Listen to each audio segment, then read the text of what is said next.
আসসালামু আলাইকুম রাহমাতুল্লাহি ওয়া বারাকাতুহু।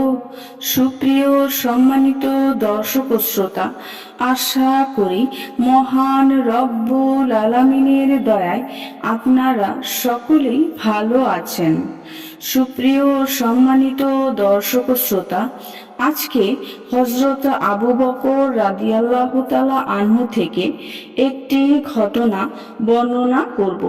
ঘটনার শিরোনাম হচ্ছে গুণী গুণীকে চিনতে পারে। সুপ্রিয় দর্শক শ্রোতাবৃন্দ, আপনাদের নিকট অনুরোধ থাকবে ঘটনাটি শেষ পর্যন্ত শোনার।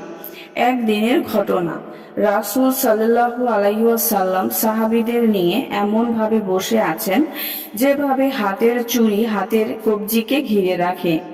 রাসূল সাল্লাল্লাহু আলাইহি ওয়াসাল্লাম তাদেরকে বিভিন্ন বিষয়ে নসিহত করেছিলেন। এমন সময় হযরত আলী রাদিয়াল্লাহু আনহু উপস্থিত হলেন। সালাম দিয়ে বসার জায়গা খুঁজতে লাগলেন। রাসূল সাল্লাল্লাহু আলাইহি ওয়াসাল্লাম সামনে বসে থাকা সাহাবীদের দিকে তাকাচ্ছিলেন যে তাদের মাঝে কেউ আলীকে বসার জায়গা করে দিক।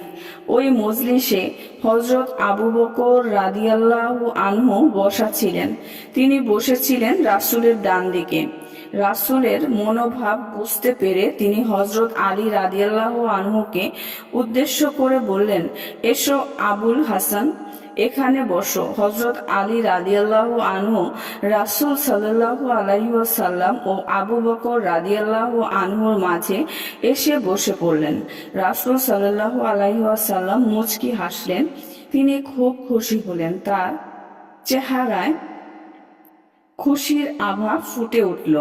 তিনি কিছুটা আবু বকরের দিকে ঝুঁকে অনুচ্চ স্বরে বললেন, আবু বকর, একজন গুণী কেবল আরেকজন গুণীর মর্যাদা বুঝতে পারে। সুপ্রিয় সম্মানিত দর্শক ও শ্রোতা, আজকের ঘটনাটি এই পর্যন্তই। ঘটনাটি যদি ভালো লেগে থাকে অবশ্যই চ্যানেলটি সাবস্ক্রাইব করবেন, লাইক করবেন, কমেন্ট করবেন এবং বেশি বেশি শেয়ার করে দিবেন। সবাই ভালো থাকবেন। আল্লাহ হাফেজ।